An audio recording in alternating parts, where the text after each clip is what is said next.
Want more positivity in your life?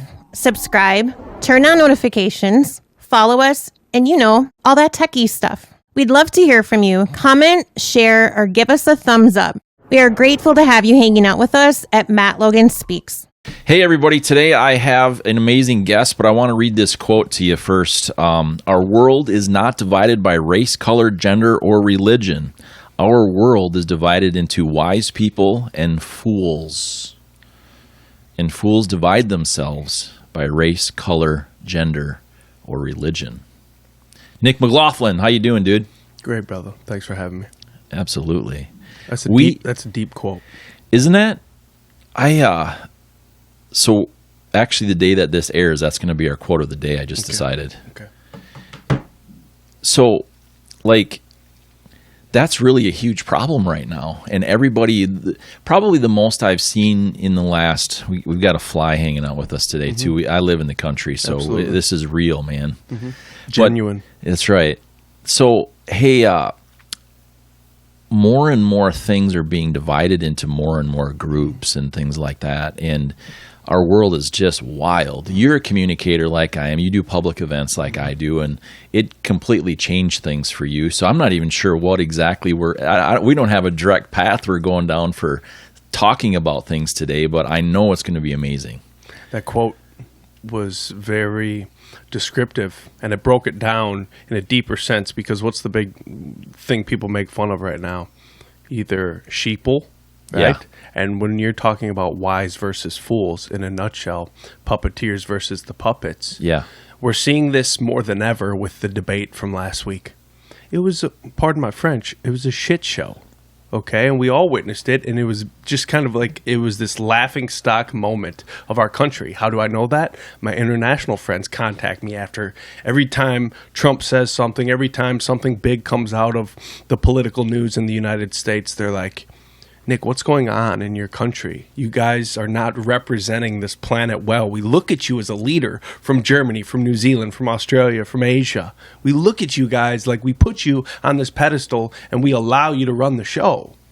But when they see things like this and we all laugh about it the next day on Facebook, it's actually pretty serious. And there's been some memes going on where the fools from that quote are waking up, and some more than others. So we're having to throw our hook down and pull some people up along the way. But let's not get it twisted. This is a battle of light versus dark, the wise versus the fools. The fools need to wake up. There's been TV shows on HBO made about this, where people are all these robots, right? Westworld. Yeah. But they start waking up. And that's explanatory of what we're dealing with right now. People are waking up. It's just a matter of, can they take the heat when the ones who wake up sooner, where you're going to get dogged a little bit. It's not going to be A to B dogging. It's going to be emotional, where you're not going to feel good that you're being forced to wake up. But I'm sorry, Jack, you have to, because we can't play this two-party game anymore. We just cannot, for our planet's sake. Two-party game, that sparked something that I've been looking a lot more into and talked about on some other podcasts. Our state of Minnesota has some of the strictest rules, essentially, masks and otherwise, that the country has. I'm not sure. I shouldn't even say it this way. I don't agree at all with the lockdowns and the where they're at and things like that. Mm-hmm. Why aren't we getting some of that freedom to make those decisions? Control, man. It's the puppeteers versus the puppets. So what then in lies the question, so many people say that the conservatives, part of the agenda of conservatives is to maintain control or maintain an old way, right? And how would you define a conservative? Like someone that's conservative? The ones cutting my checks. Yeah. Because, man, I'm a spirit guy. So they're out.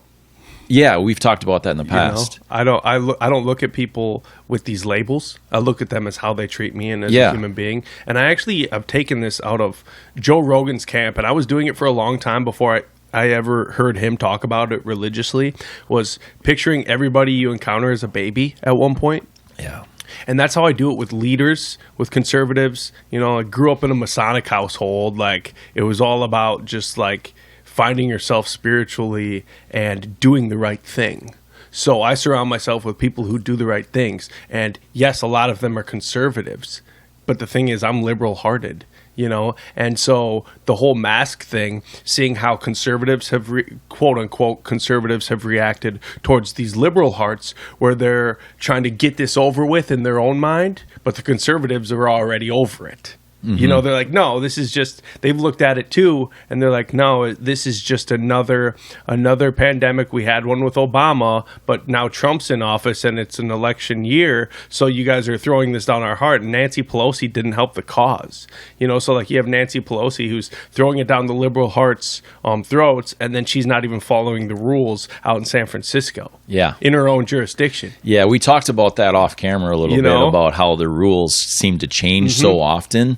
You know, I actually in August did a speech on kind of there's about 4 ways that we can look at this and believe this, our belief systems. And one was belief in Christianity. We have belief in evolution. We have belief in government. And we have belief in science, right? Well, the only thing that doesn't change is Christianity, right? In that speech that I talked about. Otherwise, we have evolution. That's the idea of it. It changes, right? We have government. Obviously, that changes all the time as well. And then science. We've never seen in the history of modern science it changed so fast. So they're continually changing the rules. How can we, as a society, be an example to these other countries that you're talking about if we're always changing the rules like that? Yeah, the key thing with science is science always has to keep on working to prove itself wrong. Yeah. And our government has kind of operated in that way, but the thing is, when you sacrifice liberty for freedom, you eventually have neither. Yes. Was that Ben Franklin? Yes. So that's what's happening, where political science and governmental rule is operating kind of in the science parameters, trying to always prove itself wrong and get better. But the thing is, our founding fathers like literally had this fat-free, besides slavery, they had this fat-free burger that was just no fat on the bones at all. It was just all skeleton, all good to go, right? And now you have like rules and limitations and limitations. And I understand, like with social media and these big time players, the Mark Zuckerbergs of the world, the Google heads of the world, where they're getting called in, they're getting called in front of Congress to go answer some questions. So yes, I understand there are trimmings that have to happen to get the fat off the bone. But the thing is like we're kind of like biting off more than we can chew when we're trying to, like, the fact that they're still trying to control, like, I don't know where you fall, and I personally don't care what women do with their body. The fact that that's still a conversation where we know right versus wrong. You get my drift? And we know nobody in their right mind should want to or should be able to abort a baby that's 9 months old. Like, yes. That's just insane to me. That's insane. Absolutely. That's absolutely insane. You're killing a human being. Yes. 2 cells, it's a different story. You know what I'm saying? But obviously there is some talking points that can be made there, but I'm not a woman, and I cannot speak for a woman, and I cannot do what a woman wants to do with her, say what a woman wants to do with her body. It's not my place. Right. You know what I'm saying? But guess what? The founding fathers never even had that in the manuscript. Exactly. Why and that was just an example, obviously, not to get off the beaten path, but we keep throwing these things in here. So like right now, there's carbon tax. Okay. So, and I'm nowhere near educated enough to talk about this, but I'm just going to kind of give an umbrella statement. So carbon tax in the grand scheme of things was a great idea because it was going to wean us off of carbon emissions. Yeah. Okay. Our end game, if we want to stay on this planet and not have to dip out of Dodge, well, it's kind of the right thing to do. And it was their only option because they're playing against these huge oil heads where they're untouchable. They can do whatever they want. So you kind of have to just tax them a little bit more. But now what are we doing? We're rolling back on corporate taxes, where it's like you have these trillionaires who aren't even paying. They're working the system that has been created over time, instead of like, stay out of my pockets, man. Let me grow. And then when you do that, you start growing your community, you know? Yeah, so I think that when you have something that makes sense, when the windmills first came out, and I haven't followed it really since, but when they first came out, I mean, it's going to take 100 years before those things actually pay off, right? And that's good. So I'm a person that really looks towards future generations, and I mean, I have grandkids now and things like that. So posterity for me is very, very important. But you have to have that balance too, right? And it depends upon where you're at with the science of it and what you exactly study and look at. And I'm not educated on it either. So there has to be that balance, which includes taxes and things like that. However, I've been to China. It's terrible. You can't breathe. I mean, you can, but it's not good. Why don't we make a decision where we could actually change the pollution side of that by doing things to maybe not be so dependent on China? That's really, to me, where it's at. We can't say here in the United States with what you're saying about the carbon. We can't. That's hypocritical. You know, we're making all these laws and rules and making it impossible, essentially. Yet we're buying all kinds of stuff from one of the most polluted countries on the planet. They're handling the smog. But it's not. They're not handling it. They're the ones who get to deal with it. The out of sight, out of mind concept. Okay. Right? And that's how we've treated China. That's how we've treated India. You go to India, it's disgusting. Yeah. You know what I'm saying? It's almost like they haven't even discovered plumbing. Yeah. It's very unfortunate. And we've used these countries. And now we've seen China make the play over the last decade plus, buying up grounds in Africa. So like China's getting ahead of their own curve. And so when we're talking about power, puppeteers versus puppets, China's in their communist country. They've got a lot of puppets, a lot of puppets, a lot of them. And they are nationalists. So like they are hardcore about that China life. Yeah. You're not going to sway them from that. Here we have a hodgepodge. We've got a cesspool of just a bunch of different sects and sectors and tribes and people who just can't get along with one another. They're so busy being divisive within their own country that they just consume. They don't consider what might be happening. So they'll get on their pedestal, on their soapbox, and talk about save the planet, but no, you're still consuming. Even these green companies, they're still so reliant on oil, it's not even funny. Oh, absolutely.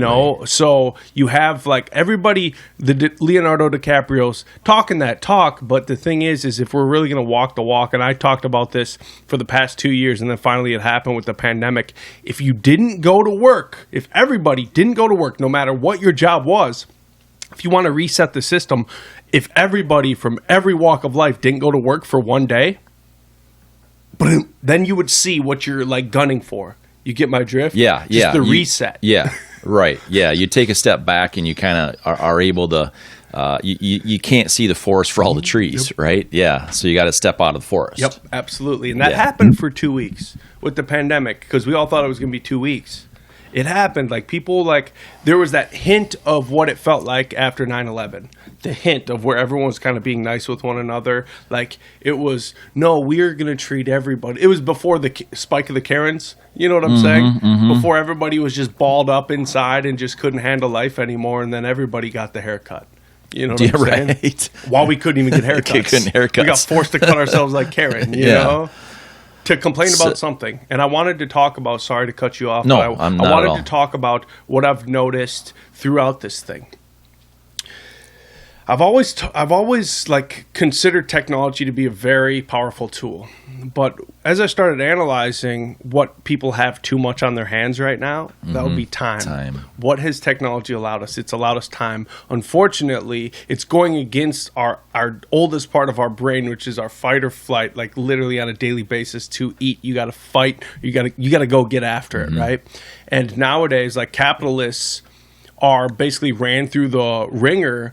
Because it's almost like a bad term to be a capitalist and to be someone who's on a venture to glow up and grow up and turn my company into a multi-million-dollar company. Like, that's what I'm trying to do on a daily basis. It's why I don't take days off. But the thing is, I'm like a bad guy for being a capitalist with a heart nowadays. So while you use your time to like waste because you have technology at your disposal, you don't have to worry about where you're going to eat. I think about it all day, every day, and I use technology to my advantage to cut deals. Mm-hmm. You know what I'm saying? Like, this thing, you could get in day-long fights with people, or you could go sign a $250,000 deal with this thing. Yeah. Literally, exactly. Send it off. It's a decision that you make. You have to decide which direction you're going to go. That's absolutely 100% true. So and capitalism has freed up the entire world more than anything ever has. Uh-huh. Even if you look at Rome, it was for 500 and some odd years, it was a republic, mm-hmm. right? Where did it change? I can't remember exactly now. But so for 500 and some odd years, it was a republic. Now we're a democratic republic, I think is how you define us, which is even better than what that is. But even that system for 500 plus years before they started to take over the world was not what we have as a capitalist democratic republic, essentially. And I don't understand why people can't really see and understand that. If you're trying to cancel that actually cancels everything that it did and it stood for that has freed up so many people. Even if you go back to the Constitution when it was signed and they had slaves, they created a system that made slaves free. Mm-hmm. It's a fantastic thing. So progress, not perfection. Yeah. And that's I love saying that. It's like, because there's no fat on the bones. Exactly. Progress, not perfection. And our founding fathers came here knowing that this was our next step in progress, because we left something that was so imperfect and it grew stagnant. And when they came here, though, they didn't come here to break off of England even. They came here to make it better. Mm-hmm. They negotiated with England for how long before they said, okay, wait a minute, we can't deal with this kind of tyranny anymore. Bring on the red coats, suckers, because they come in with their fancy hats and their white pants, and the old way, right? It was the old way. It was these people up top, hullabaloo, drinking their tea, flipping their pinky finger up in the air like their poo don't stank. But the thing is there are people who are struggling here. So we need to go, your republic is cool and all, but we're going to go over and try out this democratic republic where we have boards and we have people who come together, and it's not top down anymore. It's us. Yeah. And then that's basically what the Civil War was. It was, or not the Civil War, it was the Revolutionary War? Yeah. Which one was it? The War for Independence. Yeah. Yeah. But it was basically our conglomerate versus you top heavies in a nutshell. Right. It was David fighting Goliath is how I perceive it. And this is something I've written down because you brought up Rome, right? Yeah. We're seeing everybody dip out of Dodge, California right now, which is our version of Rome. Yes. And it's burning down. Yeah. Right? Yeah. Just, it's done for there. Well, what do they have? They have a hardcore, democratically, progressively ran state. And it has been for almost ever. Oh, dude, it's insane. So, like, all my friends in California, they're like, dude, the craziest part is the fact it's a night and day difference. So you leave the coast and you go a tad bit in, and it's all red.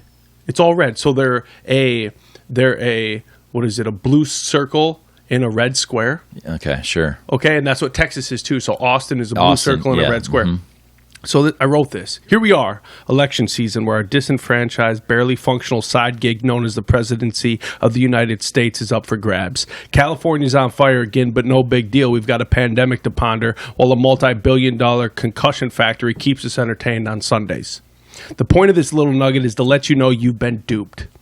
Once again, a multi-trillion-dollar media machine hell-bent on ones and zeros has programmed you accordingly. Right before your eyes, Bill Gates took over public health, YouTube censored science, and the top podcaster on the planet, the literal 21st century Oprah Winfrey for bros, Joe Rogan, basically left the platform altogether.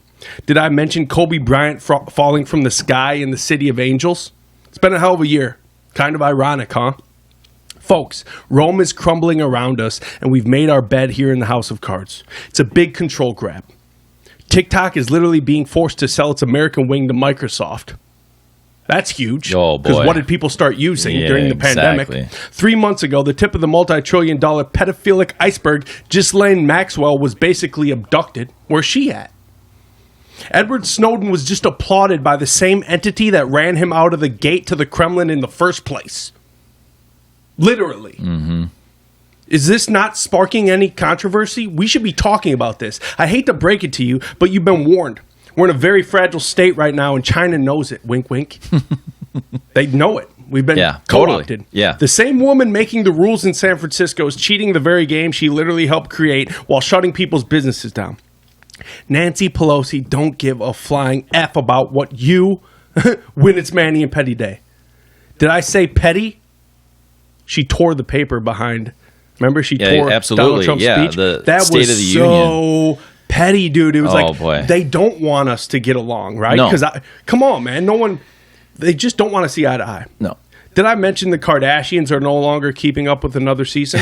That should raise a flag right there. It's not talked about. Right. This has been... That's so true. They got a family full of billionaires. Yeah. Okay? And they're just not doing their show anymore. Rome is crumbling, you guys. Mm-hmm. California is closing up shop. Shoot, why stop there? Portland can't keep itself in check, and Seattle thinks it can fence itself in. The whole West Coast is caving in worse than Macaulay Culkin's cheeks. I'm telling you, Elon wants out, and I don't mean on a rocket ship. He literally wanted to go to Nevada, and he probably still will eventually.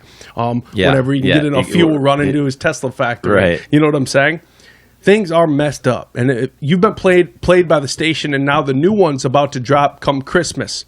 New PlayStation. Mm-hmm. It's coming out. So it's going to keep, just like TikTok did this year, the new PlayStation 5, where people are going to have these rooms. I got buddies with them where it's just augmented reality in your room. Mm-hmm. You're going to be running on a little ball, a little treadmill with your freaking Call of Duty gun. Like, it's coming. So, like, people have been set up to never leave their house again, so you know. To be so disconnected. Mm-hmm. You made a comment about my compound, right? I live in the country, and I have some space out here. It has made me realize that it's really important to have that kind of that place that you can disconnect and be away from some of those things. Mm-hmm. However, I don't want to stay here all the time, even though you could. Mm-hmm. Nancy Pelosi, they talk about so many people, most definitely the liberal, or I would say even left, they talk about how Trump has divided everybody so much. Trump is an interesting character, right? They don't like him because he can't be controlled in any fashion. I'm not really convinced that he has been the one that's done things specifically to divide anybody, but he has been a catalyst of something that had already existed. What do you think about that? You talk about her tearing up the paper. That's a moment of catalyst right there to me. When we talk about light versus dark, we can't draw the line in what is light and what is dark in the White House. Does that make sense? Yeah. So I'm over here just seeing like... It's all evil. It's been years worth of co-opted, okay? Yeah. And you have the figurehead, Nancy Pelosi, because I think like if Trump keels over and something happens to Mike Pence, doesn't Nancy Pelosi step in? The Speaker of the House steps in, right? So like it's this big game, like House of Cards, right? So like... If you've ever seen that show, you know how cutthroat it is. And if you know anything about the Clintons in Arkansas, and they were drug runners, literally. Yeah, exactly. Tom Cruise made a movie about it. And the fact that's never talked about is hilarious. Oh, exactly. Because I just think it's so funny because I love the movie Blow. I love Cocaine Cowboys. I love all these, the story of Ricky Ross. Like, I love these not Peter Pans, but I love these guys who have like these Robin Hoods. I love the story of Robin Hood, and I also love Joseph Campbell's hero's journey. So like the person who's the phoenix that has to rise from the ashes. I love that, and I know you talk about this kind of stuff. So like how the Clintons came up, it was total House of Cards. Like, you know, they could have gone multiple ways. They didn't have to be lawyers. They could have been corporate execs. They could, you know what I'm saying? They could have just been nannies for all I care. But the fact that they went the route they did, and they got as cutthroat as they did, and then they started like co-opting Congress along the way, and then becoming president and things like that. And then the biggest scandal I ever saw in my life, it was Princess Diana dying, and then the stain on the dress. Right. You know what I'm saying? Right. And I grew up with that, and it was just insane. And then my life transitioned into 9/11. So it was like talking about Bill Gates, the recount of 2000. We all loved Al Gore. We thought he was going to be the president. And then all of a sudden there's the recount and then 9/11. So that's kind of been like my transition into teenagehood, right? So those were big players. And then I realized how powerful the Clinton family really is because they didn't go away. Because back in my day, growing up, you think, oh, president's in Congress for 8 years max. That means his wife can only be in for 8 years. That means everybody must only be in there for 8 years. No, then you realize the Dick Cheneys of the world have been in power for 40 plus years. Right. You realize all these cats have been around for so long by not being president. So then that really shapes your mind into like, oh, there must be some effery afoot. Like no matter what, these people they have different options in regards to how they can get money out of Washington D.C. You know, they've been co-opted. So by seeing that, and then Nancy Pelosi, you hear about how long she's been a senator in California and things like that. It's like, oh, okay, these people are addicted to power. How do I know this? I'm working on campaigns right now. We're running the Ward 2 campaign. From that, Carla Nelson just pops in. Jim Hagedorn tries to get a hold of us. You know what I'm saying? All these lifetime politicians have tried to get a hold of us, and it's like, oh, okay, you're always gunning for rich people's money, which means you're always putting on a front. You always have to put on this face, which means subconsciously I can't trust you. Does that make sense? Yeah, I just can't. So the Nancy Pelosi's of the world, look at her, man. She's like, the woman is tired, and I can't trust her. Yeah, just like these lifetime politicians who I'm gonna end up voting for Joe Biden. Sure. Just because consciously I can't vote for Trump, and I just want this show to end. You get my drift? Do you think 30 some odd million people in our country, and you think Joe Biden's the best that they could come up with? What happened? So let me go down here. Man. Let me go down here. You know, Tulsi Gabbard. She's my favorite. You know, the Democratic side. Love her so much. What's the other guy? Andrew Lang? Is that Andrew Yang? Andrew Yang. Very intelligent. Both of them very intelligent people. Tulsi was in the military. Did 2 tours of duty, I believe. You know, Andrew's a very intelligent. She's still in the armed forces. Obviously, she is okay. Stateside. Sure. Yep. Yeah, but she was deployed for 2. Yep. Yeah. So, how did it come down to? I mean, I get the puppeteer thing, but how is it that anybody can tolerate that? We didn't stand up early enough. You think that's happening now? Yeah, it is. It is happening now. So, like our next. In 4 years, no matter what, because we have this momentum. This isn't like a Black Lives Matter push where, unfortunately, another person dies at the hand of the police. It gets blown up, and then things trickle out to give a side of story, right?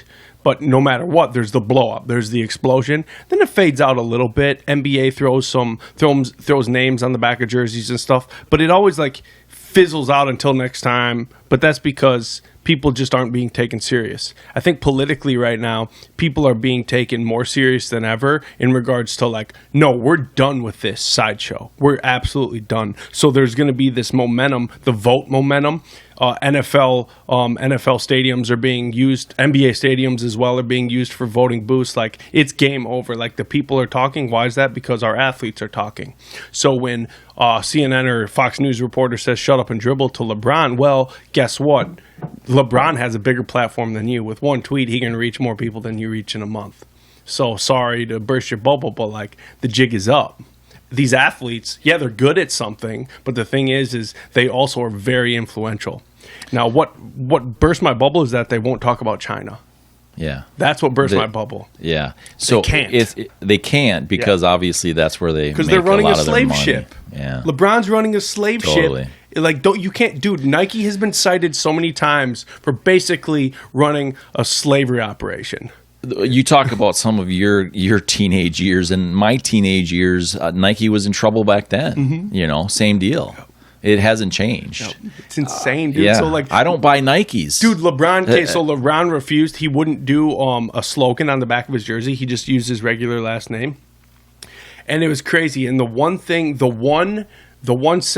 that the slogan that they couldn't throw on the back of their jersey was Free Hong Kong. They could not use that on the back of their jersey. So you have that, and then you have like LeBron, who is like doing so much in Akron and building schools and stuff like that. But dude, you literally have billions at stake if you say one thing about what's really going on in China. Yeah. So I mean, dude, like Trump, where I give him a lot of credit, because I'm not one of those anti-Trumper or a Trumper. I'm a dude who sits in the middle and analyzes stuff. Yeah. So like when you have Trump who's talking like China will pay, I'm sorry, but China needs to pay. They do. Because the jig has to be up with China, and LeBron has to make a sacrifice, and all these companies who are doing business over there need to make a sacrifice, and the American people will get taxed more if our iPhones start getting built here instead of, infrastructure with nets around them so people don't jump off them, off the building. You know what I'm saying? That's going on in China. And Apple is the most profitable technology company that's ever existed. I mean, obviously technology hasn't been around a super long time, but they're the most profitable. Why is that? They're made in China, so and their margins are pretty high. Margins are extremely high. You know what I'm saying? Yeah, $1,000 phone right there. Yeah, and so mine too. I mean, really. It's funny because we are, in a nutshell, we are China. So like we are owned by China. They got us by the kahunas. Yeah. So like we've seen factories close up shop left and right, to send the smog out west. And we are, unless we actually like come together, because it controls everything. Economically, everything. And until people wake up and like say no, like we're going to actually hold China accountable for A, B, C, and D, but in turn we have to hold ourselves accountable for accepting it and economically diving into it and enhancing it and enabling it. But I don't know, dude. And I feel like from what I have thought about in my perspective is there's a couple of different ways that people look at it. It's like we need to be completely independent from the world. We need to be somewhat dependent. But the thing that I feel like is missed, in my opinion, is there's that interdependence, right? There's the left and the right of dependence and independence, but there's that interdependent. And I think that interdependence needs to be more equalized, right? They can't live without us either. It's interdependent, but it's not equalized. Africa. Yeah. That's where they're going to meet us. Yeah. They're going to meet us in Africa. And I'm afraid that's probably what's going to happen. So you've seen like the war in the Middle East, right? Yeah. It's been a land grab in a nutshell, so we can control that. And it's just west of Russia and quite a ways west of Asia. But the thing is, it's a control grab.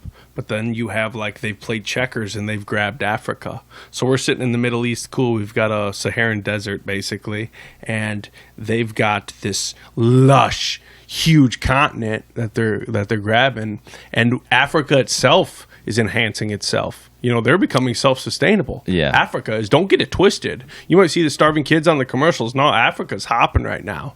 I have homies who are going over there doing events. They're East Africans, and they're throwing these huge events. We're talking, you remember how big Selena was back in the 90s? We're talking events like that. Wow. You know what I'm saying?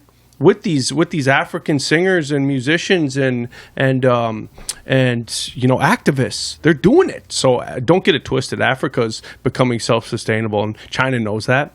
So China's kind of on this control grab too. So what we did to the Middle East, where I think we all can agree it was somewhat of a lost cause. Yeah, we got a lot of opium and oil, but at the same time, what was it worth? You know? For war profiteers that made them a lot of money, made Halliburton, Lockheed Martin tons. They're still printing money, but at the same time, to like how, pros versus cons.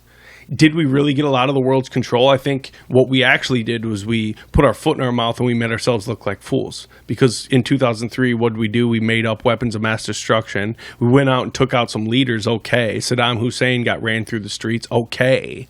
Not Barack Obama, but Osama bin Laden eventually died. You know what I'm saying? Who knows if he died before or after or still alive? We don't know. But at the same, I think he pulled a Hitler and dipped out to Argentina, if you ask me. But anyways, let's not talk about conspiracies. Let's talk about like how our planet is perceived. I think we're looked at as laughingstocks, a bunch of jokers, and it's pre-Trump. I'm talking the fact that Russia, they knew that like the whole 9/11 thing was just like, it was too perfect.